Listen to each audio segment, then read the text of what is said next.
আল্লাহ তাআলা কিয়ামতের কঠিন ময়দানে, যেদিন স্বামী স্ত্রীকে চিনবে না, স্ত্রী স্বামীকে দেখে পালিয়ে যাবে, বন্ধু বন্ধুরে চিনবে না, পীর সাহেব মুরিদরে চিনবে না, মুরিদ পীর সাহেবরে চিনবে না, দলের কর্মী তার নেতারে চিনবে না, নেতা তার কর্মীরে চিনবে না, বন্ধু বন্ধুরে দেখে পালাবে। এই কঠিন মুহূর্তে সূর্যটা মাথার কাছে চলে আসবে, জমিনটা তামার জমিন হবে, আজকের জমিনের মতো নয়। মানুষ ঘর্মাক্ত, ক্লান্ত, শ্রান্ত মাথার মগজগুলো কানের ছিদ্র আর নাকের ছিদ্র দিয়ে বেয়ে বেয়ে পড়বে। বিশ্বনবী ফরমান, ময়দানে 7 শ্রেণীর ব্যক্তিকে রব্বুল আলামিন তার আরশের নিচে ছায়া দিবেন। তার মধ্যে প্রথম শ্রেণীর ব্যক্তি হলো ইমামুন আদিল। ইমামুন আদিল, ন্যায়পরায়ণ শাসক,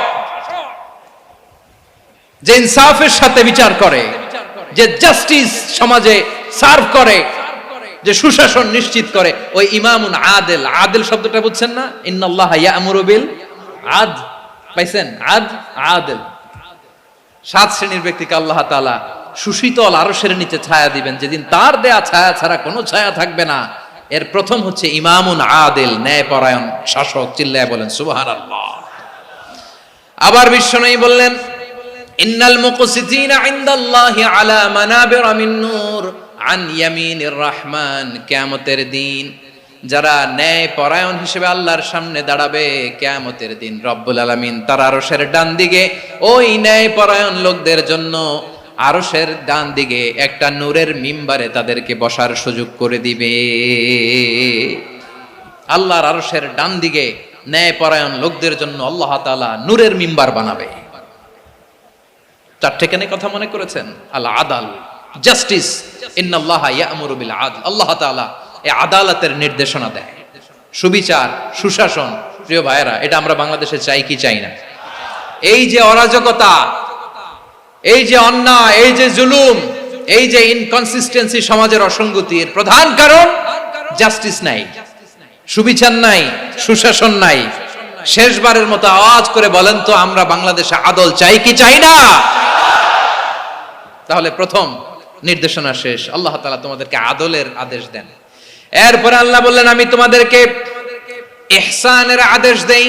ইন্নাল্লাহা ইয়া'মুরু বিল আদলি ওয়াল ইহসান। আমি তোমাদেরকে যেমনি আদলের নির্দেশনা দেই, তেমনি ভাবে তোমাদেরকে ইহসানের নির্দেশনা দেই। ইহসান, আওয়াজ করে সবাই বলেন তো ইহসান। সবাই বলেননি? সবাই বললে এতটুকু আওয়াজ হবে আমি বিশ্বাস করি না। আওয়াজ করে বলুন আল ইহসান। ইহসান মানে কারো প্রতি সফট হার্টেড হওয়া, মহানুভব হওয়া, অনুগ্রহ পরায়ণ হওয়া, অনুগ্রহশীল হওয়া, একে অপরের প্রতি দয়াদ্র হওয়া। একে অপরের প্রতি দয়াদ্র, অনুগ্রহশীল হওয়া ছাড়া মানবিক সমাজ কঠিন কালেও গঠন করা সম্ভব না। প্রিয় ভাইয়েরা, সুন্দর আচরণ দিয়ে, ইহসান দিয়ে যা জয় করা যায়, নরম আচরণ দিয়ে যেটা অর্জন করা যায়, কঠোরতা দিয়ে সেটা পারা যায় না। বিষ্ণু ঈসা ইসলাম ইহসান দিয়ে, কোমল আচরণ দিয়ে, তার অনুগ্রহ দিয়ে তিনি অনেক কাফিরের হৃদয়কে জয় করে ফেলেছেন। সাইয়েদনা সুমামা ইবনে উসাল রাদিয়াল্লাহু তাআলা আনহুর কথা মনে পড়ে যায়। তিনি ছিলেন ইয়ামামার বাদশা। মদিনাতে বিশ্বনবীকে হত্যা করার নিয়তে এসেছিলেন। গোপনে গোপনে বিশ্বনবীকে হত্যা করে আবার ইয়ামামাতে তিনি ফিরে যাবেন। কিন্তু কি অবাক করা কাণ্ড, হত্যা করতে পারে নাই, সাহাবাদের হাতে তিনি ধরা পড়ে গেলেন। সাইয়েদনা সুমামা ইবনে উসাল রাদিয়াল্লাহু তাআলা আনহু হত্যার নিয়তে আসলেন, কিন্তু হত্যা করতে পারলেন না। সাহাবারা ওনাকে ধরে ফেললেন, ধরে মসজিদে নববীর পিলারের মধ্যে বেঁধে রাখলেন। সুমামা ইবনে উসাল, সিরাত থেকে শুনে, সিরাত থেকে শোনাচ্ছি, রাদিয়াল্লাহু তাআলা আনহু ইয়ামামার অধিপতি ছিলেন। ইয়ামামা বিশ্বনবীকে হত্যার জন্য আসছেন, ধরা পড়ে গেছেন, এখন মসজিদে নববীতে বেঁধে রাখছে, তার মানে বন্দী। এখন স্ট্যাটাস কি? বন্দী, ক্যাপটিভ। তো বিষ্ণু ঈসা ইসলাম সাহাবাদেরকে বললেন, তার খোঁজ খবর নিও, সুমামা ইবনে উসালের খোঁজ খবর নিও। সাহাবারা বলেন, ইয়া রাসূলুল্লাহ, আপনাকে হত্যা করতে এসেছে, তার তো কঠিন ক্যাপিটাল পানিশমেন্ট হওয়া দরকার, কঠিন শাস্তি হওয়া দরকার। বিশ্বনবী বললেন, না, আমি যেটা জানি তোমরা সেটা জানো না। তোমরা সুমামার সাথে ভালো আচরণ করো, বিশ্বনবী সুমামার কাছে গেলেন। প্রথম দিন যে তিনি কালেমার দাওয়াত দিলেন, ইমানের দাওয়াত দিলেন, ইসলামের দাওয়াত দিলেন, রিসালাতের দাওয়াত দিলেন, আখিরাতের দাওয়াত দিলেন। পরের দিন যে বিশ্বনবী সালাতের দাওয়াত দিলেন, যাকাতের দাওয়াত দিলেন, ইসলাম কি, কিভাবে, কেমন করে পালন করতে হয় চমৎকার আর্টিকুলেট করতে শুরু করলেন। তন্ময় হয়ে সুমামা ইবনে উসাল রাদিয়াল্লাহু তাআলা আনহু বিশ্বনবীর কথাগুলো শুনতে আরম্ভ করলো। একদিন নয়, 2 দিন নয়, টানা 3 দিন বিশ্বনবী সুমামার কাছে ইসলামকে প্রেজেন্ট করেছেন, উপস্থাপন করেছেন। আওয়াজ করে বলেন, কয় দিন? 3 দিন। 3 দিন মসজিদে নববীতে বাধা। আর সাহাবীদেরকে বললেন, তার খোঁজ খবর নিও, তোমরা যে রুটি বানাও এর মধ্যে সবচেয়ে ভালো আটার রুটিটা তারে দিও, সবচেয়ে রিফাইন্ড খেজুর, যেটা পিওর খেজুর, এটা তারে দিও। আর বিশ্বনবী নিজের উট থেকে দুধ দহন করে ওনার বাড়ির এক কর্মচারীকে বলেছেন, দুধ দহন করে সুমামার জন্য নিয়ে যেও। সুবহানাল্লাহ পড়বেন না? সবাই তো অবাক, ইয়ামামা থেকে আসছে নবীকে হত্যা করতে, বিশ্বনবী দেখে তারে জামাই আদর করে, তাকে মজার মজার খাবার দিও, দুধ দিও, আদর আপ্যায়ন করো। একদিন নয়, 2 দিন নয়, টানা 3 দিন বিশ্বনবী এভাবে সুমামার কাছে যে ইসলামকে প্রেজেন্ট করতে আরম্ভ করলেন, ইসলামকে উপস্থাপন করতে শুরু করলেন। আর তাকে চমৎকার এন্টারটেইনমেন্ট, আপ্যায়ন দিতে আরম্ভ করলেন। টানা 3 দিন যখন ইসলামের দ্য বিউটিজ অফ ইসলাম, ইসলামের সুমহান বাণী, সৌন্দর্য তার কাছে উপস্থাপন শেষ, তাকে আপ্যায়ন শেষ, বিশ্বনবী বললেন সাহাবাদেরকে, যাও এবার সুমামার হাতের পায়ের রশি দুটো খুলে দাও। সাহাবারা বললেন, ইয়া রাসূলুল্লাহ, কি বলেন আপনি? ও তো হত্যাকারী, সুযোগ পায় নাই, আপনারে মারতে পারে নাই, ছেড়ে দিলে আবার ও আপনার উপর তলোয়ার নিয়ে ঝাঁপিয়ে পড়বে। নবী, এই সিদ্ধান্ত আপনি নিতে যাবেন না।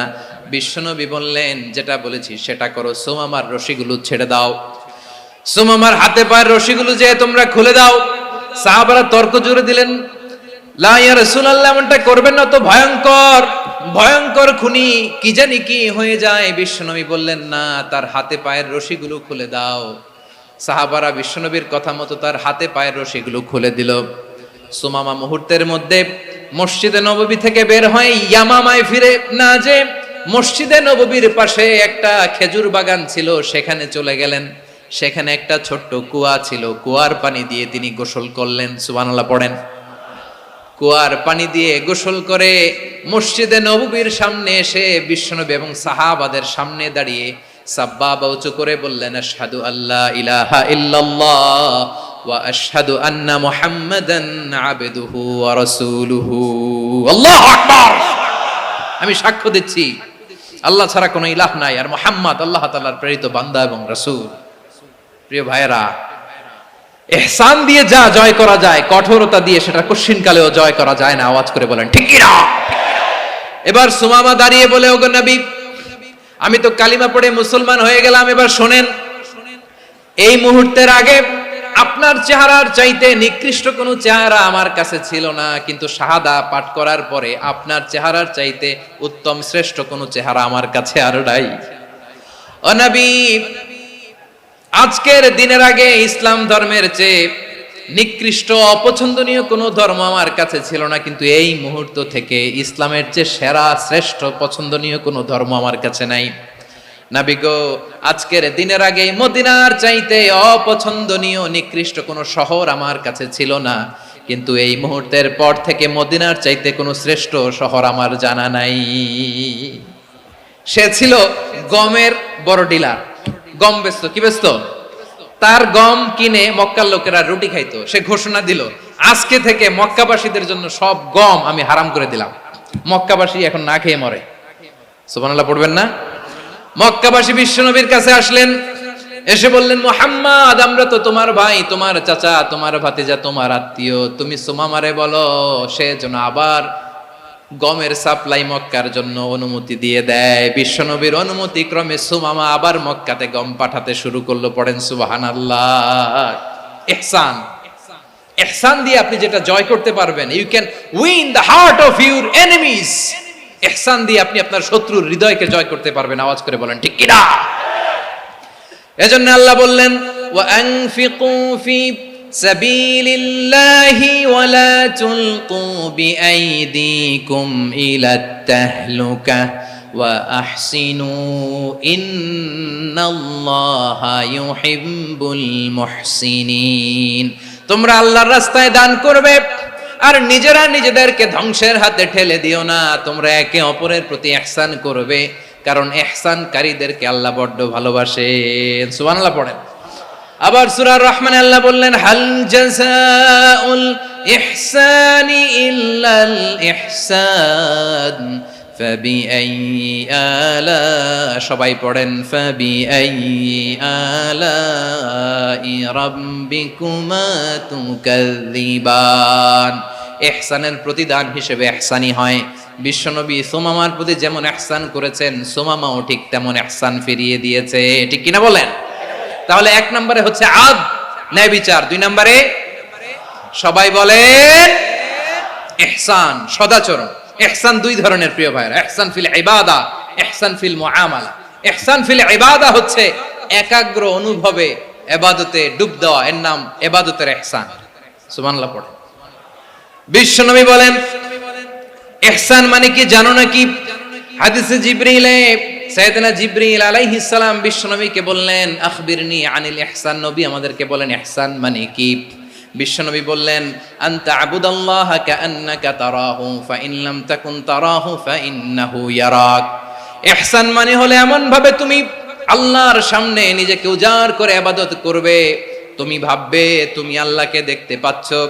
আর এটা যদি ভাবা তোমার জন্য কঠিন হয়ে যায়, অন্তত এতটুকু তুমি ভাববা যে আল্লাহ তোমাকে দেখতে পাচ্ছেন। ঠিক কিনা বলেন? ও আমার বীর চট্টলার ভাইয়েরা, কেউ যেটা দেখে না সেটা দেখে কে? এই বিশ্বাস হৃদয়ের মধ্যে আছে? নামাজে যখন দাঁড়ান এই ফিলিংসটা আনা যাবে? হ্যাঁ, এশার সালাত তো এখনো হয় নাই না? আলোচনা শেষে এশার সালাত এখানে অনুষ্ঠিত হবে, তাই না? আচ্ছা বলুন তো, আমরা এশার সালাত পর্যন্ত বেঁচে থাকবো এই গ্যারান্টি আছে কার কার? হাত তোলেন। কয়েকজন হাত তুলছে পেছনে, না বুঝে তুলে ফেলছে। এশা পর্যন্ত যে আমরা হায়াত পাবো কোনো গ্যারান্টি আছে? সবাই আওয়াজ করে বলেন, গ্যারান্টি আছে? গ্যারান্টি নাই। এজন্য বিষ্ণু ইসলাম বলেছে, এমন ভাবে নামাজে দাঁড়াও, ইবাদত করো, মনে করো হতে পারে এটাই আমার জীবনের শেষ নামাজ। পারফর্ম দ্য সালাহ as if this is your last and final prayer. এমন ভাবে সালাতে দাঁড়াও, ভাবো হতে পারে এটাই তোমার জীবনের শেষ নামাজ। এমন ভাবে নামাজে দাঁড়াও, ভাবো এটাই শেষ নামাজ। তাহলে নামাজে একাগ্রতা বাড়ায় দিবে কে? ফলে ইবাদতের ইহসান আমাদের অর্জিত হবে। আর মুআমালাতে ইহসান হলো, বিশ্বনবী বলেন, ইন্নাল্লাহা তাবারাকা ওয়া তাআলা কাতাবাল ইহসানা আলা কুল্লি শাই ফাইদা কাতালতুম ফাআহসিনুল কিতলা ওয়া ইযা যাবাহতুম ফাআহসিনুয যাবহা ওয়ালিয়ুহিদ্দা আহাদুকুম শাফরাতাহু ওয়ালিয়ুরিহ যাবিহাতাহু। ইহসান দুই ধরনের। আওয়াজ করে বলতে হবে, কয় ধরনের? সবাই বলুন আওয়াজ করে, কয় ধরনের? একটা হচ্ছে ইহসান ফিল ইবাদা, ইবাদতে ইহসান। ইবাদতে ইহসান কি? একাগ্র অনুভব দিয়ে ইবাদত করা, মন প্রাণ দিয়ে ইবাদত করা। আর মুআমালাতে ইহসান কি? সব কাজে, দৈনন্দিন কাজে, কর্মে, সামাজিক অ্যাক্টিভিটিতে কোমলতা প্রদর্শন করা, অনুগ্রহের সাথে সবকিছু করা। আল্লাহ তাআলা ইন্নাল্লাহা তাবারাকা ওয়া তাআলা কাতাবাল ইহসানা আলা কুল্লি শাই, তিনি সব কিছুর ব্যাপারে ইহসানকে আবশ্যক করেছেন। সবকিছু, মুমিনের সব কাজে ইহসানের পরশ থাকবে। ওয়া ইযা কাতালতুম ফাহসিনুল কিতলা, বিষ্ণুই বলেন তুমি যখন কাউকে হত্যা করো ইহসানের সাথে করো। সুবহানাল্লাহ পড়বেন না? যখন হত্যা করো তখনও ইহসানের সাথে। আচ্ছা হত্যা করবো আবার ইহসান আসবে করতে করে, তো মেরেই ফেলবো আমি। আল্লাহ, ও ভাই একজন খুন করেছে, খুনি, রাষ্ট্রীয় আইনে তার শাস্তি হয়েছে ডেথ পেনাল্টি, মৃত্যুদণ্ড। এখন মৃত্যুদণ্ড দেখে আপনি যেমনে মন চায় তেমনে মারবেন লোকটারে? ওর নাক কেটে ফেলতে পারবেন? ওর কান কাটতে পারবেন? ওর চোখ উপড়ে ফেলতে পারবেন আপনি? যেমন মন চায় তার অঙ্গহানি করা যাবে না। ইহসানের সাথে তাকে হত্যা করো। সুবহানাল্লাহ, this is Islam, this is the true essence of Islam. ওয়া ইযা যাবাহতুম ফাহসিনুয যাবহা, যখন জবাই করবে তখনও ইহসানের সাথে জবাই করো। করব জবাই, ওইখানেও নাকি ইহসান। আচ্ছা কুরবানির দিন আমরা পশুগুলোরে কি করি বলেন সবাই আওয়াজ করে? জবাই। জবাই মানে তো এটার মেরেই ফেলতেছি, একটু পরে তো টুকরো টুকরো করে গোশতগুলো খাবো, এটার তো খাবো। এটা তো মেরেই ফেলবে। বিষ্ণু বলে না, জবাইয়ের মধ্যেও মুমিনের জবাইয়ের ভেতরেও ইহসানের পরশ থাকা চাই। যখন জবাই করবে প্রাণীটাকে হাত পা টাইট করে বেঁধে নাও, ছুরিটাকে শার্পেন করে নাও, ধারালো করে নাও, যাতে অল্প সময়ে জবাইটা হয়ে যায়, প্রাণীটা যাতে কম কষ্ট পায়। সুবহানাল্লাহ পড়ে। দিস ইজ কল্ড ইহসান। ইহসান আল্লাহ তাআলা যেমনি আদলের আদেশ করেছেন, ন্যায় বিচার জাস্টিস এনশিওর করতে বলেছেন, সমাজে ইহসানের ব্যবহার, ইহসানের অনুশীলন তিনি করতে বলেছেন। এজন্য মুমিনের প্রতিটি কাজে, আমার চট্টগ্রামের ভাইয়েরা আমার দিকে তাকান, খেয়াল করে শুনুন, মুমিন জীবনের প্রতিটি কাজে ইহসানের পরশ থাকা চাই। আমরা যেন আমাদের পরিবারের প্রতি ইহসান করি, আমরা যেন আমাদের কর্মচারীদের প্রতি ইহসান করি, আমরা যেন আমাদের কলিগদের প্রতি ইহসান করি, আমরা যেন আমাদের ভাইদের প্রতি ইহসান করি। মুমিন জীবনের প্রতি কাজে ইহসানের পরশ থাকার দরকার আছে না নাই? কথা বুঝতে পেরেছেন? তাহলে আল্লাহ তাআলার তিনটা আদেশ ছিল, কয়টা গেল? ভুলে গেছে, ভুলে গেছে চট্টগ্রাম। তিনটা আদেশের মধ্যে কয়টা বললাম? প্রথমে কি ছিল? আদল। 2 নম্বরে, 3 নম্বরে রব্বুল আলামিন বললেন ওয়া ইতাইদিল কুরবা, নিকটাত্মীয়দেরকে দান করো। নিকট আত্মীয়দেরকে দাও, যারা তোমাদের ব্লাড কানেকশনের আত্মীয় তাদেরকে তোমরা দাও। এখানে জেনারেলি বললেন দাও, কি দিব সেটা তিনি এখানে বলেন নাই, সেটা তিনি সূরাতুল ইসরার মধ্যে বলেছেন। আল্লাহ বলেন ওয়া আতিদাল কুরবা হাক্কাহ, নিকট আত্মীয়দেরকে তাদের অধিকার, তাদের প্রাপ্য তোমরা বুঝিয়ে দাও। দেখেন, একটা শান্তির সমাজ, একটা সমৃদ্ধ সমাজ, একটা মানবিক সমাজ গঠনের জন্য আল্লাহ তাআলা বেশি না, মাত্র 3টা অর্ডার, 3টা ভার্ডিক্ট তিনি জারি করেছেন। 1 নাম্বার সুশাসন, ন্যায় বিচার। 2 নাম্বার ইহসান। 3 নাম্বার নিকটাত্মীয়, যারা কাছের, তোমার ভেরি ক্লোজ রিলেশনশিপে আছে, তাদেরকে দাও। দাও, দিলে বাড়িয়ে দেয় কে? অনেকে দিতে চায় না, কৃপণতা করে।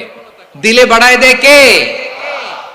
ও মিয়া, মদিনার মধ্যে সবচাইতে গরিব সাহাবী ছিল বেলাল রাদিয়াল্লাহু তাআলা আনহু। ওনার এন্টায়ার অ্যাসেট, সম্পদের পরিমাণ কতদূর জানেন? একটা লুঙ্গি। বেলাল রাদিয়াল্লাহু তাআলা আনহু, ওনার টোটাল ওয়েলথের এস্টিমেশন হচ্ছে মাত্র একটা লুঙ্গি। একটা লুঙ্গি, টোটাল ওয়েলথ এস্টিমেশন, টোটাল সম্পদের পরিমাণ বেলাল রাদিয়াল্লাহু তাআলা আনহুর কি ছিল? কথা বোঝে নাই বোধহয়। কি ছিল? ওই বেলাল রাদিয়াল্লাহু তাআলা আনহুকে বিষ্ণু ইসলাম বলেছেন আনফিক ইয়া বেলাল, ও বেলাল তুমিও দাও। ওয়ালা তাখশা মিন যিল আরশি ইখলালা, আরশের অধিপতির তো কোনো ঘাটতি নাই, তুমি দিলে ওই আল্লাহ তোমারে বাড়ায় দিবে। এজন্য আমার প্রিয় ভাইয়েরা, দিলে কমে না, দিলে বাড়ে। অনেকে ধরে রাখে, নতুন কিছু নিতে পারে না, হাত দিয়ে যেটা ধরে রেখেছেন এটা দিয়ে দেন, বড় একটা ধরার সুযোগ পাবেন। জোরে বলেন ঠিক কিনা? ধরেন 5 কেজি ওজনের একটা ধরে রাখছেন, এখন 10, এটা না ছাড়লে 10 কেজি ধরতে পারবেন আপনি? আচ্ছা, 10 কেজির জিনিস একটা আছে হাতে, ওইটা যদি ছেড়ে দেন তাহলেই না 15 কেজি ধরতে পারবেন। কথা বলেন ঠিক কিনা? তাহলে দিলে বাড়িয়ে দেয় কে?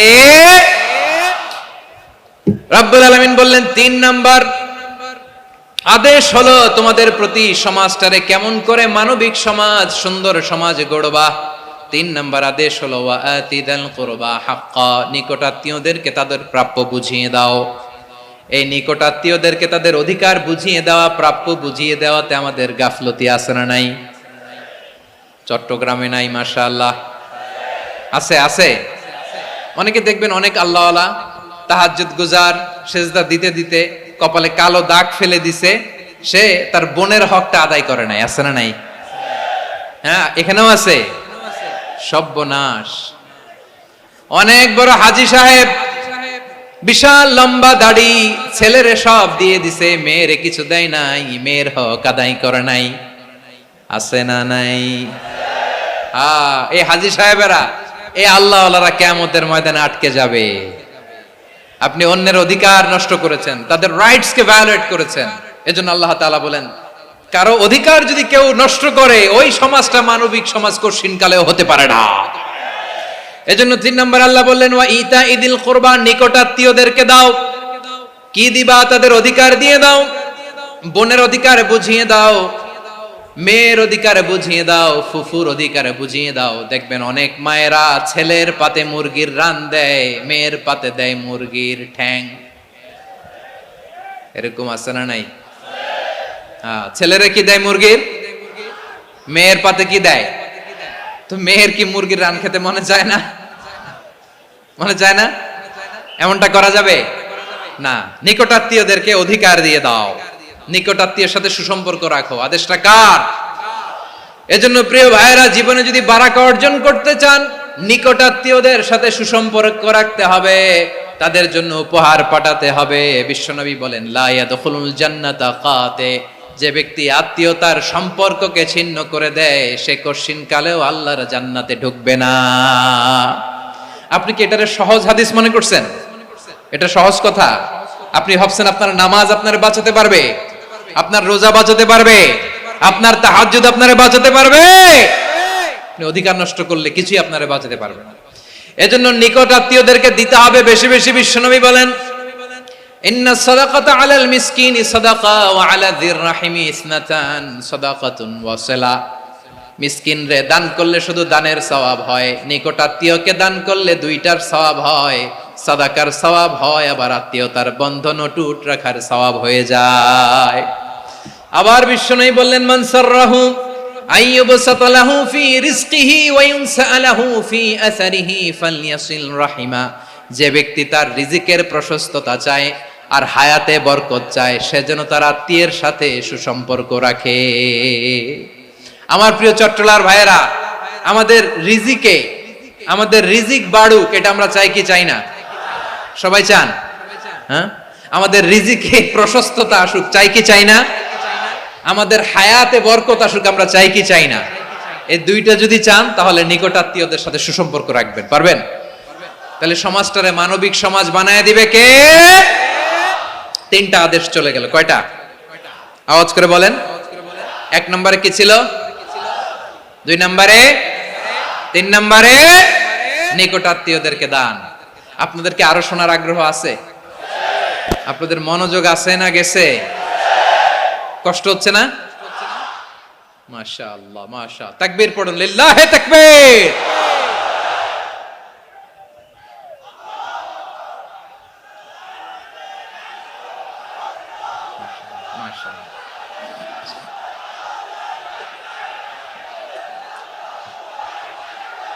আমার প্রিয় ভাইয়েরা, আল্লাহ তাআলা তিনটা জিনিসের যেমনি আদেশ করেছেন, অনুরূপ ভাবে তিনটা বিষয় তিনি বারণ করেছেন, নিষেধ করেছেন। ওগুলোর কাছেও যাওয়া যাবে। শুনবেন। রাব্বুল আলামিন বলেন, ওয়ায়ানহা আনিল ফাহশাই ওয়াল মুনকারি ওয়াল বাগি। আমি যেমনি তিনটি বিষয়ে আদেশ করলাম, অনুরূপভাবে তিনটি বিষয়ে বারণ করলাম, নিষেধ করলাম। আমার এক নাম্বার নিষেধাজ্ঞা হলো অশ্লীলতার প্রতি। ফাহশা, ওয়ায়ানহা আনিল ফাহশা। আল্লাহ তাআলা অশ্লীলতাকে নিষেধ করেছেন। কোন জিনিসকে? সবাই বলুন, কোন জিনিসকে? যত ধরনের, যত টাইপের, যত ক্যাটাগরির অশ্লীলতা হতে পারে, সব অশ্লীলতাকে হারাম করেছেন কে? ফাহশা মানে কি? কথায়, কাজে, আচরণে, কমেন্ট, ফেসবুকের কমেন্টসে যত ধরনের নোংরামো আছে, যত ধরনের অশ্লীলতা আছে, এটাকে আরবিতে বলে ফাহশা। এটাকে কি বলে? রাব্বুল আলামিন বলেন, কুল ইন্নামা হাররামা রাব্বিয়াল ফাওয়াহিশা মা যাহারা মিনহা ওয়া মা বাতান। ও নবী, আপনি বলে দেন, আমার রব প্রকাশ্য, অপ্রকাশ্য, স্পষ্ট কিংবা অস্পষ্ট, দৃশ্যমান কিংবা অদৃশ্যমান সব অশ্লীলতাকে হারাম করেছেন। সব ধরনের অশ্লীলতা হারাম, সব ধরনের। আল্লাহ তাআলা আমাদেরকে অশ্লীলতা থেকে বাঁচান, অশ্লীলতা থেকে তিনি আমাদেরকে হেফাজত করুক। পড়েন আমিন। এবার বলেন, আমাদের সমাজে অশ্লীলতা আছে না নাই? চট্টগ্রামে নাই? আমি কই নাই, ওনারা বলে আছে। দেখছেন, আমি সামহাও বাঁচায় দেওয়ার ট্রাই করতেছি, ওনারা বলে আছে। অশ্লীলতা নানা ভাবে, নানা নামে, নানা মোড়কে আমাদের সমাজে আছে না নাই?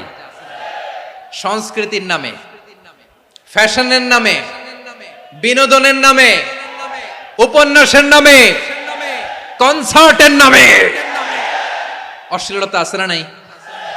আপনি দেখেছেন কনসার্টগুলোর অবস্থা? এই যে আতিফ আসলাম যে আসছে আমাদের দেশে, তারপর কে কে আসছে, আমাদের তরুণ তরুণীরা, আমাদের যুবক যুবতীরা, আমাদের জেনজিরা, কি অবস্থা ওইখানে? হ্যাঁ, কি অবস্থা? কে বাঁচাবে ওদের? কে রক্ষা করবে ওদের ইমানের, ওদের চরিত্রের হেফাজতের গ্যারান্টি কে দিবে? কনসার্টের নামে অশ্লীলতা আছে না নাই? ছেলে মেয়ে একে অপরকে জড়ায় ধরতেছে, একে অপরকে চুমু খাচ্ছে প্রকাশ্যে, দিবালোকে, গণমানুষের সামনে। আল্লাহ তাআলা এই অশ্লীলতা থেকে আমাদেরকে বেঁচে থাকতে বলেছেন, বেঁচে থাকতে বলেছেন। রূপালী জগতের নামে অশ্লীলতা আছে না নাই? এই টার্মটা আপনারা জানেন না? রূপালী জগৎ কি জগৎ? আসলে কি রূপালী জগৎ না অন্ধকার জগৎ? আমার বোনেরা, আপনাদেরকে যে কি বলে তারা বুঝায়, রূপালী জগৎ শুনেই আপনি ভরকে যাবেন না। রূপালী জগতে যে নারী যত বেশি উলঙ্গ, সে নাকি তত বেশি সাহসী। জানেন? বলে এটা একটা সাহসী নারী, খুব সাহসী পদক্ষেপ তার। যত বেশি শরীর থেকে কাপড় নামাতে পারবে, যত বেশি বস্ত্রহীন হয়ে নিজেকে প্রেজেন্ট করতে পারবে, সে নাকি তত বেশি সাহসী। আমার চট্টলার ভাইয়েরা, শয়তানের প্রথম এজেন্ডা ছিল বনি আদমকে বস্ত্রহীন করা। সে আদম এবং হাওয়া আলাইহিস সালামকে নিষিদ্ধ গাছের ফল খাইয়ে তাদেরকে বস্ত্রহীন করেছে। এই জামিনেও সে আমাদেরকে বস্ত্রহীন করতে চাইবে। এই রূপালী জগতের নামে তারা এটা করে। আমার প্রিয় বোনেরা, আপনি জানেন না আপনার দাম কত? ওরা আপনাদেরকে বিজ্ঞাপনের সস্তা পণ্য বানাতে চায়। ওরা আপনাদেরকে ওদের ভোগের লিপসার টুলস বানাতে চায়। ওরা আপনাদেরকে দিয়ে ওদের খায়েশ পূরণ করতে চায়। এটা আপনাদের জন্য মোটেও ডিগনিটি নয়, এটা আপনাদের জন্য সম্মান নয়। আপনার সম্মান শালীনতায়, আপনার সম্মান হেজাবে, আপনার সম্মান ভদ্রতায়, আপনার সম্মান আপনার ডিসেন্ট পোশাকে। পোশাক বলে দেয় এই নারীটা ভদ্র না অভদ্র। পোশাক বলে দেয় এই মেয়েটা কোন ঘরের মেয়ে। আওয়াজ করে বলেন ঠিক কিনা? আপনি জানেন না, আপনারা সস্তা পণ্য বানায়, ভোগের পণ্য, বিলবোর্ডে আপনাকে উলঙ্গ করে উপস্থাপন করে। এই অশ্লীলতার সাথে ইসলামের কোনো সম্পর্ক। এজন্য আল্লাহ বলেন, আমি অশ্লীলতাকে হারাম করেছি। অশ্লীলতাকে হারাম করার প্রথম কারণ হলো এর মাধ্যমে মানবতাকে অপমানিত করা হয়। কারণ মানুষের সম্মান মানুষের পোশাকে। মানুষ যখন পোশাকহীন হয়ে যায়, বস্ত্রহীন হয়ে যায়, তার সম্মান কমে যায়। ঠিক কিনা? অশ্লীলতাকে হারাম করার প্রথম কারণ হচ্ছে মানুষ মানুষকে অপমান করে। একটা নারী, সে তো সম্মানিত। নারী যে কত সম্মানিত, নারীরা এটা বুঝেই নাই।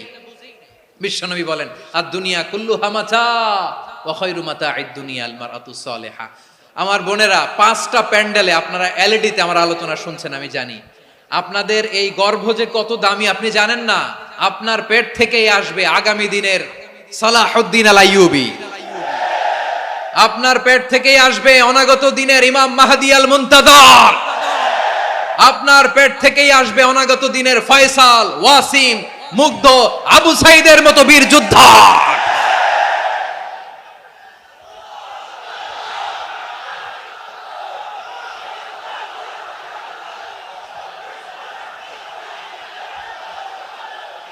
আমার প্রিয় বোনেরা, আমার প্রিয় বোনেরা, বিশ্বনবীর কথার ওজন খেয়াল করেন। আর দুনিয়া কুল্লুহা মাতা ওয়া খায়রু মাতা'আদ দুনিয়াল মারআতুস সালিহা।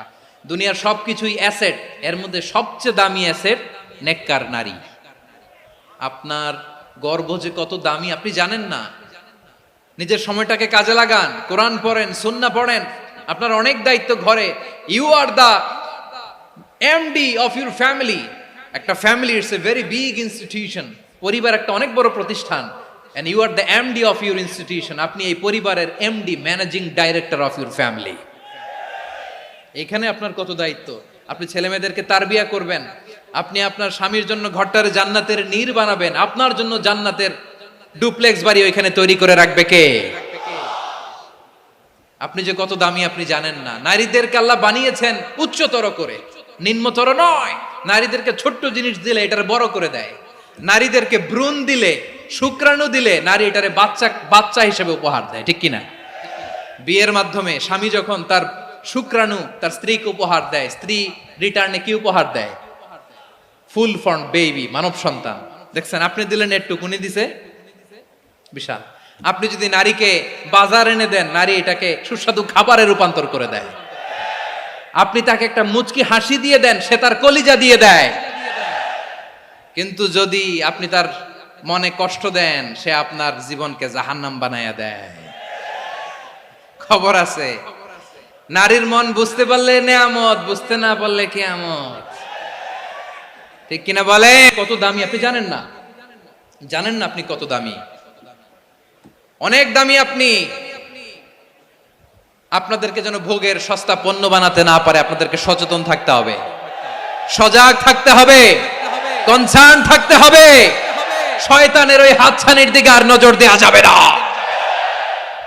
তাহলে কেন আল্লাহ তাআলা এই ফাহশা অশ্লীলতাকে হারাম করলেন? এক নাম্বার, এতে হিউম্যান ডিগনিটি কমে। দুই নাম্বার, এতে মানুষের অধিকার নষ্ট হয়। আপনি বিয়ে করেছেন, এরে পরকিয়া করেন, ওর সাথে এরকম আছে না নাই?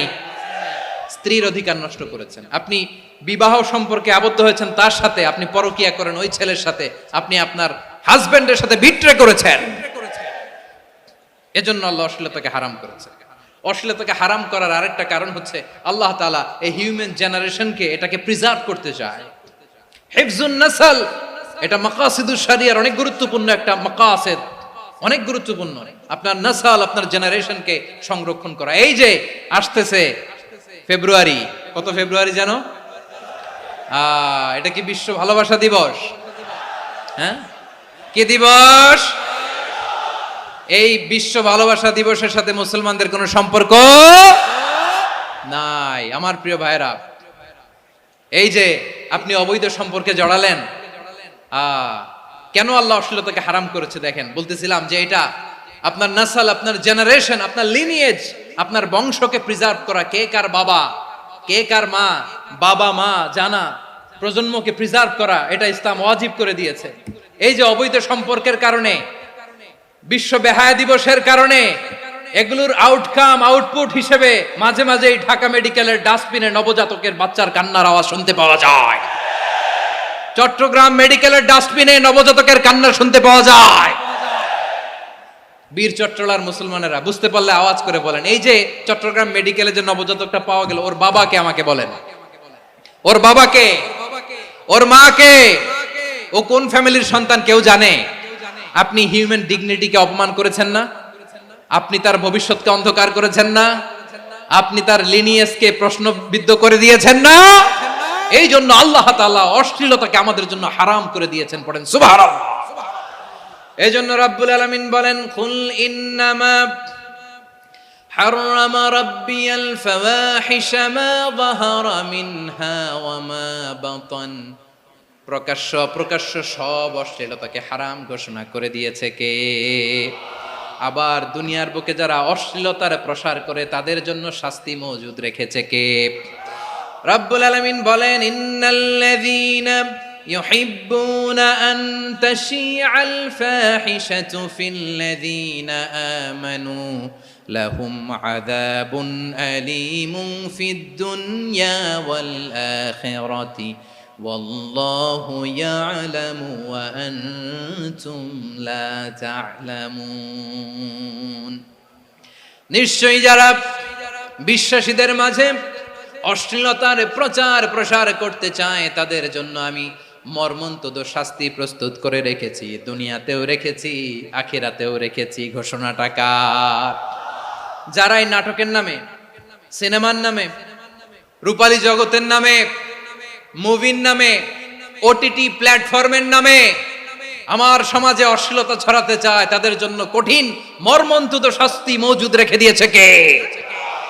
ও আমার বোনেরা, এখনো আপনি জাগবেন না? এখনো আপনার চিন্তার দুয়ারে এখনো নাড়া পড়ে নাই? ওরা আপনাকে উলঙ্গ বানাতে চায়, ওরা আপনাকে আইটেম গার্ল বানাতে চায়। এজন্য ইসলাম অশ্লীলতাকে হারাম করেছে। হারাম। ইসলাম বলেছে যোজন যোজন দূরে থাকো, ওরা বলে না কাছে আসো, কাছে আসার গল্প, ক্লোজ আপ ওয়ান, কাছে আসার গল্প আছে না নাই? চট্টগ্রামে তো এগুলো নাই মাশাআল্লাহ। হ্যাঁ, এখানেও আছে ক্লোজ আপ ওয়ান, কাছে আসার গল্প। আল্লাহ বলেন ওয়ালা তাকরাবুজ জিনা, কাছেও এসো না, জিনা থেকে যোজন যোজন কিলো দূরে থাকো, ওরা বলে কাছে আসার গল্প। আমার বীর চট্টলার ভাইয়েরা, কাছে আসতে হলে আমরা কোরআনের কাছে আসব, কাছে আসতে হলে নবীর কাছে আসব, কাছে আসার গল্প হবে আমার রবের কাছে আসার গল্প। চিল্লায় বলো ঠিক কিনা?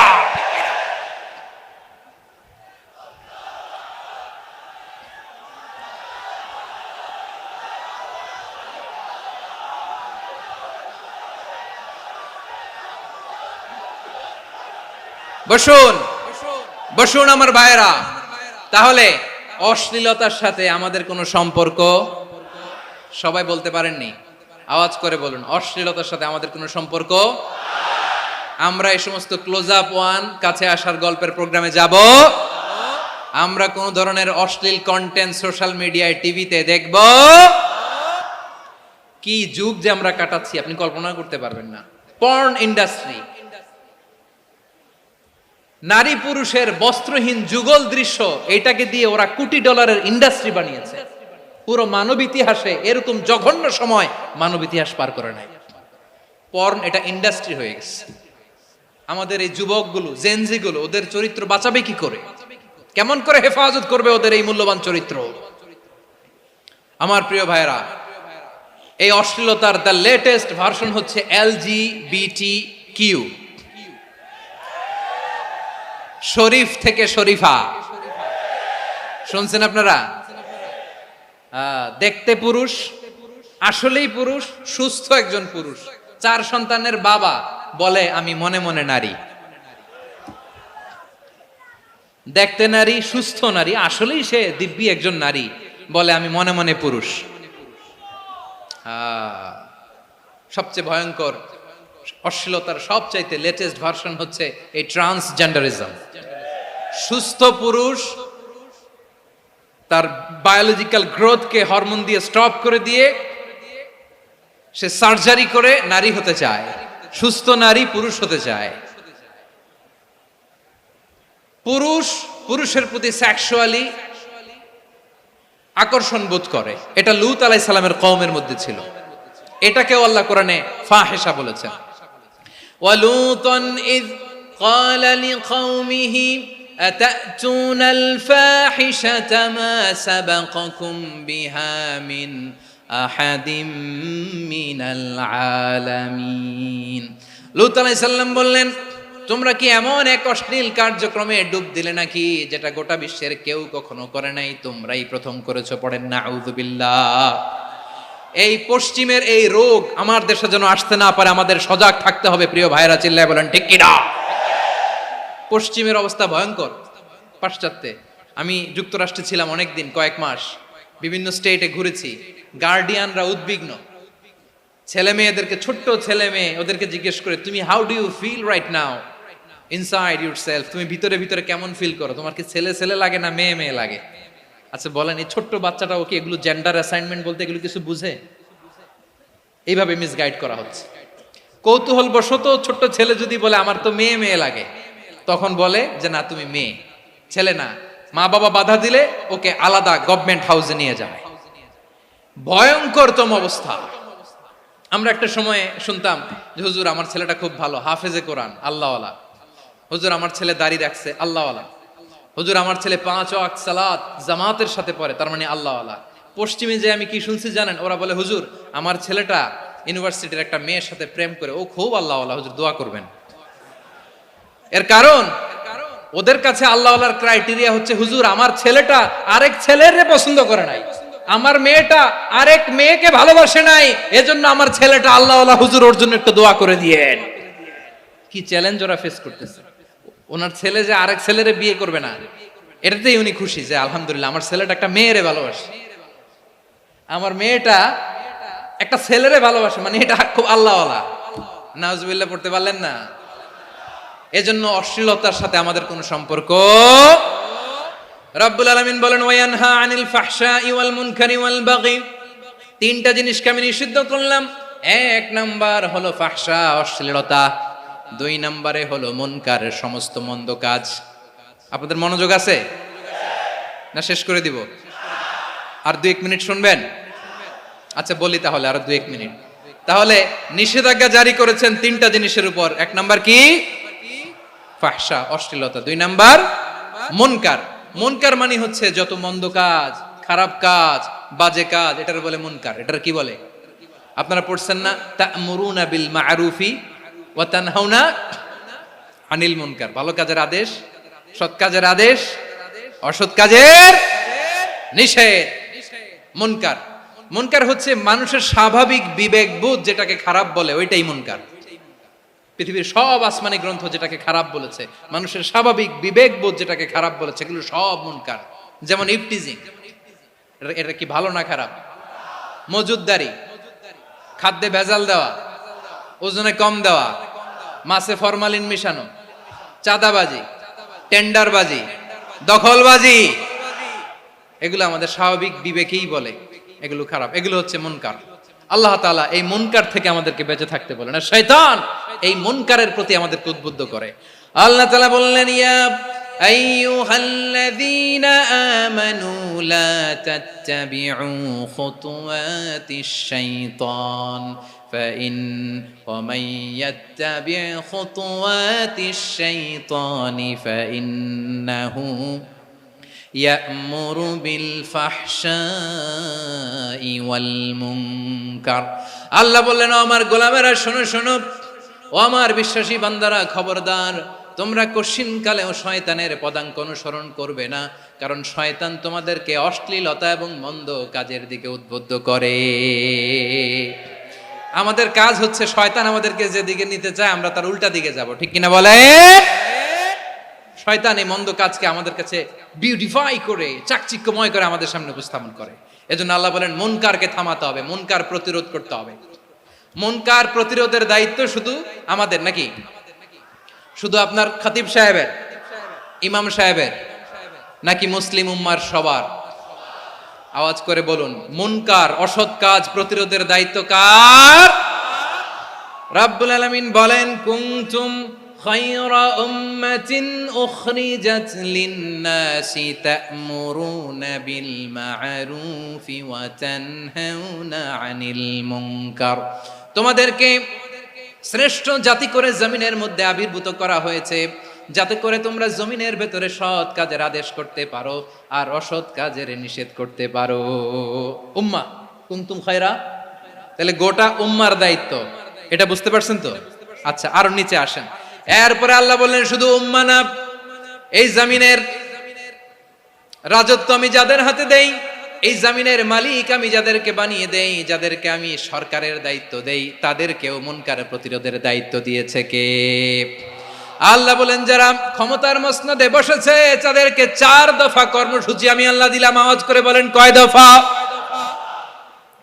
আল্লাহ বলেন, আল্লাযীনা ইম্মাক্কান্নাহুম ফিল আরদি আকামুস সালাতা ওয়া আতাউয যাকাতা ওয়া আমারু বিল মা'রুফি ওয়া নাহাউ আনিল মুনকার ওয়ালিল্লাহি আকিবাতুল উমুর। যারা এই জমিনের উত্তরাধিকার হয়েছে তারা 4 দফা কর্মসূচি নিয়ে সামনে আগাবা। সালাত কায়েম করবা, যাকাত আদায় করবা, সৎ কাজের আদেশ দিবা, অসৎ কাজ থেকে মুনকার প্রতিরোধ করবা। আদেশটা কার? আমার প্রিয় চট্টলার ভাইরা, পুরো উম্মার দায়িত্ব মুনকার প্রতিরোধ করা, সরকার প্রধানের দায়িত্ব মুনকার প্রতিরোধ করা। এরপর আল্লাহ বলেন, প্রতিটা ফ্যামিলির যিনি প্রধান সিইও বাবা, প্রত্যেক বাবারও দায়িত্ব এই মুনকার প্রতিরোধ করা। আওয়াজ করে বলেন ঠিক কিনা? যেমনটি সাইয়েদনা লুকমান আলাইহিস সালাম ওনার কলিজার টুকরা সন্তানকে আদেশ করেছেন, ইয়া বুনাইয়া আকিমিস সালাতা ওয়া'মুর বিল মা'রুফি ওয়ানহা আনিল মুনকার। পড়েন সুবহানাল্লাহ। বাবা ছেলেকে সবক দিচ্ছে। কে সবক দিচ্ছে? কাকে? লুকমান আলাইহিস সালাম ছেলেকে বলতেছে, ওরে আমার কলিজার টুকরা সন্তান, ওরে আমার বাছা, নামাজ কায়েম করবা, সৎ কাজের আদেশ দিবা, আর মুনকার প্রতিরোধ করবা, অসৎ কাজ, সমাজ থেকে খারাপ কাজকে ঝেঁটে বিদায় করে দিবা। তাহলে দেখেন আমি স্টেপ বাই স্টেপ নামলাম। পুরা উম্মার দায়িত্ব, জমিনের উত্তরাধিকারী আল্লাহ যাদেরকে বানিয়েছেন সরকার, তাদের দায়িত্ব, প্রতিটি ফ্যামিলির প্রধানের দায়িত্ব, এরপরে বিশ্বনবী বলেন সচেতন প্রতিটি মুসলিমের দায়িত্ব সমাজ থেকে মুনকারকে উৎখাত করা। বিশ্বনবী বলেছেন মান রাআ মিনকুম মুনকারান ফালিয়ুগাইয়িরহু বিয়াদিহি ফাইন লাম ইয়াস্তাতি ফাবিলিসানিহি ওয়া ইন লাম ইয়াস্তাতি ফাবিকলবিহি ওয়া যালিকা আযআফুল ঈমান। সমাজে যে মুনকার দেখবে, খারাপ কাজ দেখবে, সে যেন হাত দিয়ে সেটাকে থামায়। কি দিয়ে? আপনাদের তো হাত নাই না? হাত আছে, হাত আছে। ওরা যেই হাত দিয়ে অন্যায় করে ওইটা প্রতিরোধের জন্য আমাদেরও হাত আছে না নাই? থামাতে হবে, থামাতে হবে।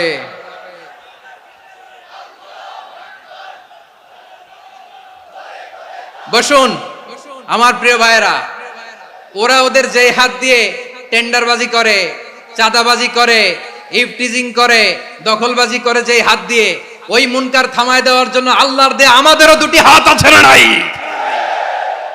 আমাদেরও হাত আছে, থামাইতে হবে, থামাইতে হবে, হিম্মত করতে হবে। আমার প্রিয় ভাইয়েরা, না থামালে আমরাই ডুববো শেষমেশ। আমাদের বাঁচার জন্য হলেও থামাইতে হবে। রব্বুল আলামিন বলেন ওয়াত্তাকু ফিতনাতাল লা তুসিবান্নাল্লাযীনা যালামু মিনকুম খাসসা। ও আমার গোলামেরা, ওই আযাবকে ভয় করো যে আযাব যখন আমি জমিনের বুকে পাঠাই শুধু জালেমদেরকেই মারি না, আলেমদেরকেও মারি। আযাব যখন আসে তখন শুধু জালিমই মরে না, আলেমও মরে। জানেন মুসা আলাইহিস সালামের পায়ে একবার একটা লাল পোকা কামড় দিয়েছে, লাল পিঁপড়া। লাল পিঁপড়া কামড় দিলে খুব আরাম লাগে না? কি লাগে? হ্যাঁ, জ্বলে না? লাল একটা পিঁপড়া কামড় দিছে, তো উনি রেগে মেগে পাশি দেখে লাল পিঁপড়ার বাসা, পা দিয়ে ডলে মুছে সবগুলো পিঁপড়া মেরে ফেলছে। এই ঘটনাটা আল্লাহ ঘটিয়েছেন এজন্য মুসা আলাইহিস সালাম ছিলেন কালিমুল্লাহ, সরাসরি আল্লাহর সাথে কথা বলতেন। তিনি আল্লাহকে জিজ্ঞেস করেছিলেন, আল্লাহ তুমি যখন কোনো জনপদে আযাব পাঠাও, শাস্তি দাও, ওখানকার শুধু জালেমরাই তো মরে না, ভালো মানুষগুলাও মরে, তো আযাব দিবা মুশরিকদের উপর দিবা, অবাধ্যদের উপর দিবা, ভালো মানুষগুলারে মারো কেন? আল্লাহ বললেন, মুসা তোমার যে কামড় দিছিল পায়ের মধ্যে পিঁপড়া, কয়টা পিঁপড়া? জোরে বলেন। একটা পিঁপড়া, তো সবগুলারে মারলা কেন? রেগে মেগে পুরো পিঁপড়ার বাসা ভেঙে ম্যাসাকার করলা কেন? এই মুসা, আমি যখন অ্যাকশনে যাই, আমি যখন শাস্তি দেই, তখন এত বাস বিচার করা হয় না, বাস বিচার করা যায় না। যখন অ্যাকশনে যাওয়া হয় ওইটা ডাইরেক্ট অ্যাকশন হয়ে যায়। চিল্লায় বলো ঠিক কি না? এজন্য আমাদের বাঁচার জন্য হলেও এই পাপ থামাতে হবে, এই শয়তানের অট্টহাসি থামাতে হবে, অন্যায় অপরাধ সমাজ থেকে আমাদের থামাতে হবে। কারণ আযাব আসলে ওরাও মরবে, আমরাও মরব। একটা জাহাজ 2 তলা, আপনি আছেন 2য় তলায়, শুনতেছেন? শুনতেছেন? জাহাজ কয় তলা? আপনি কোন তলায়? 2য় তলায়। নিচের তলার কিছু লোক জাহাজের তলা ছিদ্র করতে আরম্ভ করছে। কি ছিদ্র করতেছে? আচ্ছা, জাহাজের তলা ছিদ্র করলে তলা দিয়ে কি ঢুকে? এখন আপনি যদি বলেন আমার কি, আমি তো 2 তলায়, আমার কি, আমি তো সেফ, আমি তো সেফ জোন, আমি তো ভালো আছি, আমি তো ভালো আছি, ওরা ছিদ্র করে ওরা মরবে। আসলে কি শুধু ওরা মরবে, নাকি তলা ফুটো হলে ভিতরে পানি ঢুকলে আপনারও শরীর সমাধি হবে? তলা দিয়ে যখন পানি ঢুকবে, জাহাজ ঢুকলে আপনিও মরবেন। এজন্য নিজে মরার আগে ওই পাগলগুলোর নিচতলায় যে থামাতে হবে। চিল্লায় বলেন ঠিক কি না? এজন্য আল্লাহ বললেন মুনকার প্রতিরোধের দায়িত্ব সমাজের টপ টু বটম সবার, পুরো উম্মার দায়িত্ব, সরকার প্রধানের দায়িত্ব, প্রতিটি ফ্যামিলির প্রধান বাবার দায়িত্ব। বিশ্বনবী বললেন প্রতিটি সচেতন মুসলিমের দায়িত্ব। এজন্য মুনকার প্রতিরোধ করার দরকার আছে না নাই? সমাজে এই যে ইফটিজিং হয়, আপনার বোনের বয়সী একটা মেয়েকে কিছু বখাটে টিটকারি করে, এই বলে সেই বলে, নোংরা কথা বলে, রাস্তায় দেখেও আপনি পাশ দিয়ে না দেখার মতো চলে যান কেন? আপনি দাঁড়ান না কেন? আপনি দাঁড়ালেই তো থেমে যাবে, কারণ সত্যের যে শক্তি তার সামনে মিথ্যা মুখ থুবড়ে পড়ে। আপনার সামনেও কিছুই না, নাথিং। আপনি দাঁড়ান, ওকে প্রশ্ন করেন যে আমার বোনকে তুমি ডিস্টার্ব করো কেন? আপনাকে দেখে আরো 5 জন দাঁড়াবে, 5 জনকে দেখে আরো 10 জন দাঁড়াবে। আমাদের নীরবতা আর আমাদের নিশ্চুপ থাকাই জালিমদেরকে আরো শক্তিশালী জালিম বানিয়েছে। এজন্য মুনকার প্রতিরোধের দায়িত্ব আমাদের সবার। টেন্ডারবাজি, চাঁদাবাজি, দুর্নীতি, অপরাধ, দখলদারিত্ব, মজুদদারি, এগুলো সব কিছু একসাথে প্রতিরোধ করতে হবে, ঠিক কিনা বলেন? একটা মানবিক সমাজ যদি চাই, প্রতিরোধ করতে হবে। প্রিয় ভাইয়েরা, আল্লাহর শপথ নিয়ে বলি, এই নাসিহাত গুলো সবার জন্য, সব দলের জন্য, সব মতের মানুষের জন্য। আমরা কোনো দলের প্রতি মানুষকে ডাকি না, আমরা ডাকি ইসলামের দিকে। সব দলের, সব মতের, সব মানুষদেরকে আমরা আহ্বান জানাই, আসুন আমরা একটা সুন্দর সমাজ বিনির্মাণ করি। এই যে নতুন বাংলাদেশের এক সুযোগ এসেছে, আর জীবনে হয়তো আসবে না, সামনের 100 বছর এই সময় আসবে না। আসুন দেশটাকে আমরা সাজাই, আসুন আমরা দুর্নীতি বন্ধ করি, আসুন আমরা চাঁদাবাজি বন্ধ করি, আসুন আমরা দখলদারিত্ব বন্ধ করি, আসুন আমরা এক দল আরেক দলকে নিশ্চিহ্ন করার যে রাজনীতি, এটা বন্ধ করি। সব দলের প্রতি আমার আহ্বান। আমি কিছুদিন আগে একটা নিউজ দেখলাম, ওই যে লন্ডনে বসে জনাব তারেক রহমান সাহেবকে আমি ধন্যবাদ দিতে চাই। উনি সংবাদ শোনা মাত্রই ওনার দলের অনেক চাঁদাবাজকে উনি বহিষ্কার করেছে। I do appreciate. প্রতিটি দলের এরকম ইনিশিয়েটিভ নেওয়ার দরকার আছে না নাই? যে কোনো দলে এই প্র্যাকটিসটা থাকার দরকার আছে না নাই? চাঁদাবাজদের সাথে আপনারা নিজেদেরকে মুক্ত ঘোষণা করবেন যে এরা আমার দলের কর্মী হতে পারে না। আমরা চাঁদাবাজ মুক্ত বাংলাদেশ চাই, জুলুম মুক্ত বাংলাদেশ চাই, ফ্যাসিজম মুক্ত বাংলাদেশ চাই, গুণ খুন খারাপি মুক্ত বাংলাদেশ চাই। আমরা নতুন ভোরের বাংলাদেশ চাই। ওই বাংলাদেশ পাওয়ার জন্য মুনকার প্রতিরোধে, অন্যায় প্রতিরোধে যদি বাঘের বাচ্চার মতো, আবু সাইদের মতো 2 হাত উঁচু করে বুককে টান টান করে প্রসারিত করে দাঁড়াতে হয়, রাজি আছো মুসলমান? কারা কারা রাজি? আল্লাহকে হাত দেখিয়ে প্রতিজ্ঞা করো।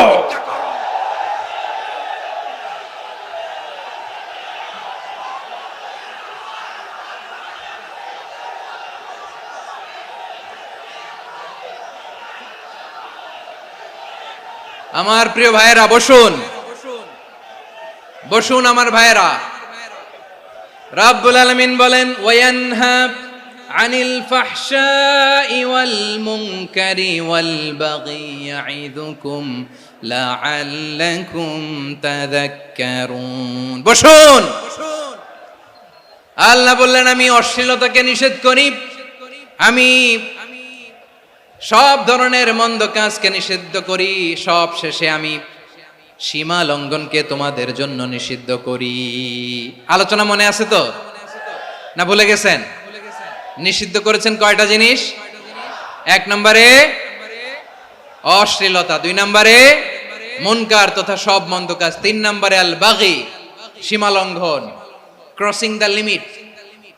সীমা লঙ্ঘন করা ভালো না। We all should know our limits. চিল্লায় বলেন ঠিক কিনা?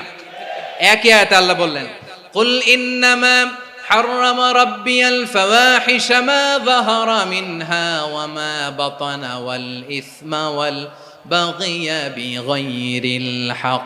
অন্যায় ভাবে যে অবাধ্য হয়, যে সীমা লঙ্ঘন করে, তাদেরকেও আমি এটা হারাম করে দিলাম।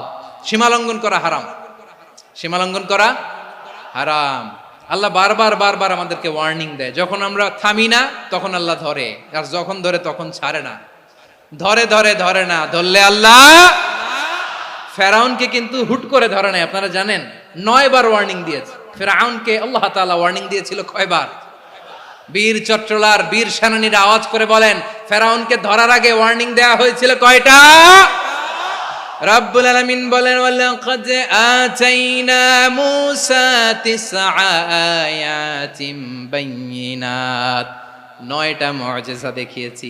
1 2 3 বারবার এইভাবে রিমাইন্ডার, ওইভাবে রিমাইন্ডার, এইভাবে নসিহাত, ওইভাবে দাওয়া। ফাকুলা লাহু কাওলান লাইয়িনা, নরম করে বলো, সফট করে বলো, যত ওয়ে হতে পারে দাওয়া মেথডোলজির। মূসা আলাইহিস সালামের সব অ্যাপ্লাই শেষ। 10ম বারে যে আল্লাহ ধরছে, 10ম বারে যে ধরেছে। এজন্য আল্লাহ বলেন, আমি সীমা লঙ্ঘনকে পছন্দ করি না। কোরআনের অন্য আয়াতে বাগীকে বলা হয়েছে আল ইতিদা। সীমা লঙ্ঘন যারা করে তাদেরকে আল্লাহ বলেছেন মুতাদিন। وقاتلوا في سبيل الله الذين يقاتلونكم ولا تعتدوا إن الله لا يحب المعتدين। আমি সীমা লঙ্ঘনকারীদেরকে কোশ্চিনকালেও পছন্দ করি না। আমরা যেন সীমা লঙ্ঘন না করি, রাজি আছেন তো? যে কোনো ক্ষেত্রে ইবাদতে যেন সীমা লঙ্ঘন না করি। অনেকে আমরা ইবাদতে সীমা লঙ্ঘন করে ফেলি। বিশ্বনবী সাল্লাল্লাহু আলাইহি ওয়াসাল্লাম যেটা শিখিয়েছেন এর বাইরে যে অতিরিক্ত বুজুর্গ হতে চায় এরকম আছে না নাই? করা যাবে না, কোনো ক্ষেত্রেই সীমা লঙ্ঘন করা যাবে, এমনকি যুদ্ধ ক্ষেত্রেও না। বিশ্বনবী সাল্লাল্লাহু আলাইহি ওয়াসাল্লাম বলেন খবরদার যুদ্ধ ক্ষেত্রেও সীমা লঙ্ঘন করো না।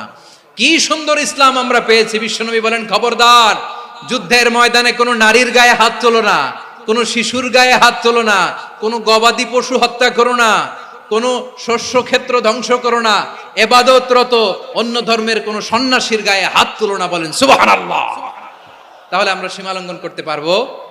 প্রিয় ভাইরা, একটা সুখী সমৃদ্ধ শান্তির সমাজ, মানবিক সমাজ যদি আমরা গঠন করতে চাই, আমাদের আল্লাহর দেয়া কয়টা আদেশ মানতে হবে বলেন দেখি? সবাই বলেন কয়টা? আর বেঁচে থাকতে হবে কয়টা জিনিস থেকে? আওয়াজ করে বলেন কয়টা? আচ্ছা, আদেশ নাম্বার 1 কি ছিল বলেন? আল্লাহর আদেশ কি? 1 নাম্বার আদাল, ন্যায়পরায়ণতা। আমরা সুবিচার, সুশাসন, ন্যায় বিচার চাই কি চাই না? 2 নম্বরে কি ছিল? মাশাআল্লাহ, আওয়াজ করে বলেন 2 নম্বরে কি ছিল? ইহসান। আমরা যেন সবার প্রতি দয়া পরবশ হই, ইহসান করি। 3 নম্বরে কি ছিল? নিকটাত্মীয়দের দান করা, তাদের অধিকার প্রাপ্য বুঝিয়ে দেওয়া। পাশাপাশি 3টা জিনিস থেকে আল্লাহ বারণ করেছেন, নিষেধ করেছেন। তার প্রথমটা ফাহশা, অশ্লীলতা। অশ্লীলতার সাথে আমাদের কোনো সম্পর্ক। আজকের এই ঐতিহাসিক চট্টগ্রামের প্যারেড ময়দান থেকে আমরা যত ধরনের মা তাহারা মিনহা মা বাতান, প্রকাশ্য অপ্রকাশ্য, দৃশ্যমান অদৃশ্যমান, সব অশ্লীলতা থেকে নিজেদেরকে মুক্ত ঘোষণা করলাম। অশ্লীলতাকে আমরা না বলে দিলাম। আওয়াজ করে সবাই বলুন নো। অশ্লীলতার সাথে আমাদের কোনো সম্পর্ক। 2 নম্বর নিষেধাজ্ঞা কি ছিল?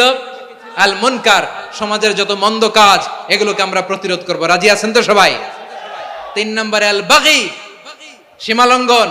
কোন মুসলিম সীমালঙ্ঘন করে না, এমনকি যুদ্ধ ক্ষেত্রেও না। আওয়াজ করে বলেন ঠিক কি না? রাব্বুল আলামিন শেষে বললেন ইয়াইদুকুম লাআল্লাকুম তাযাক্কারুন, আল্লাহ তোমাদেরকে উপদেশ দেন যাতে তোমরা শিক্ষা গ্রহণ করো। আমরা উপদেশ দিব, আমরা জোর করে কাউরে কিছু মানাতে চাই না। লা ইকরাহা ফিদ্দিন ওয়া যাক্কির ফা ইন্না যিকরা তানফাউল মুমিনিন। উপদেশ দিলে এটা মুমিনদের কাজে দেয়। লাস্তা আলাইহিম বিমুসাইতির ইন্নামা আনতা মুযাক্কির। নবী হে, আপনি রিমাইন্ডার দাতা, আপনি উপদেশ দিবেন। আমরাও বিশ্বনবীর এই হাদিসগুলো থেকে, কোরআনের আয়াত থেকে রিমাইন্ডার, এই কথামালা, বাণী বাহক হিসেবে এই বাণীগুলো আপনাদের সাথে কাছে পৌঁছে দিলাম। আমরা আল্লাহ তাআলার কাছে প্রার্থনা করি, আল্লাহ আমরা যেন আদল দিয়ে আমাদের সমাজকে গঠন করতে পারি। আল্লাহ আমরা যেন ইহসান করতে পারি, আমরা যেন নিকটাত্মীয়দের দান করতে পারি। আল্লাহ যত ধরনের অশ্লীলতা, অনাচার, মন্দ কাজ, সীমালঙ্ঘন, অবাধ্যতা থেকে যেন আমরা বেঁচে থাকতে পারি। আল্লাহ তাআলা আমাদের সবাইকে কথাগুলো বোঝার ও আমল করার তৌফিক দান করুক। হাযা মা ইনদি ওয়াল ইলমু ইনদাল্লাহ আলাইহি তাওয়াক্কালতু ওয়া ইলাইহি উনীব। প্রিয় ভাইরা, আমি আপনাদের সবার জন্য দোয়া করি, আপনারাও আমার জন্য দোয়া রাখবেন। আমাদের পাশেই আছেন আমাদের সকলের শ্রদ্ধাভাজন, আমাদের মুরব্বী আওলাদে রাসূল আনোয়ার হোসেন তাহের জাবির আল মাদানী হাফিজাহুল্লাহ ওয়া রাআ। সবাই বসুন। উঠবেন না? কেউ উঠবেন না? উঠলেন কেন? উঠলেন কেন? প্যারেড ময়দানের প্রোগ্রাম তো এরকম হইতে পারবে না। বসুন, এটা আল্লামা সাঈদীর স্মৃতি বিজড়িত মাহফিল। বসুন, বসুন। এই মাহফিলের আদব আছে। বসুন, বসুন। সুশৃঙ্খল ভাবে আমরা আখির মোনাজাতে অংশগ্রহণ করব।